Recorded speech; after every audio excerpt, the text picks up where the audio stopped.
There is a reason why you feel heavy. There is a reason why, when the Adhan calls, your heart feels like it's under a weight. We think it's lack of time.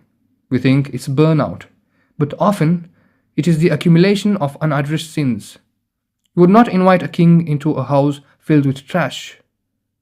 Then how can we invite the King of Kings into a heart filled with unrepented darkness?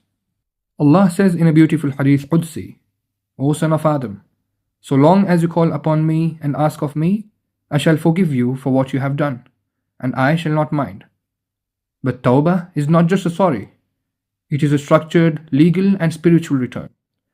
The scholars of the past, like Imam An-Nawawi, outlined 4 absolute conditions for your Tawbah to be valid. First, Al-Iqla, to stop the sin immediately. You can't ask for forgiveness while the cigarette is still in your hand or the haram chat is still open. Second, An-Nadam, true regret, a burning in the chest that wishes it never happened. Third, Al-Azm, a firm resolve, a never again mindset. And the fourth, redressing wrongs. If you stole or backbit someone, you must make it right. Most of us know the story of the man who killed 99 people.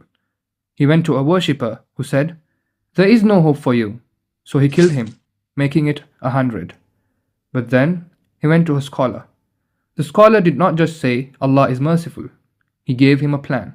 He said, "Go to a different land where people worship Allah." The lesson? You cannot change your heart if you don't change your environment. If your friends, your social media feed, and your late night habits are the same, your Ramadan will be the same. Sha'ban is the laundry room for Ramadan. If we don't wash our clothes now, we will be wearing dirty garments on the first night of Taraweeh.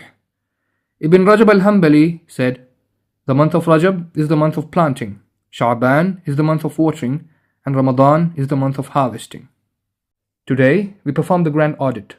Write down your top 3 recurring sins, the ones that keep coming back. Next to them, write the trigger. Is it loneliness? Is it boredom? Or is it your phone? Commit to a 7-day fast of the tongue. No gossip, no lying, and no arguing. If you fail, reset the timer. We are training the soul to say no before the hunger begins. Tonight, before you sleep, perform the sunnah of Salatul Tawbah, 2 rak'ahs of prayer. Pour your heart out. Tell Allah, I am coming back to you because I have nowhere else to go.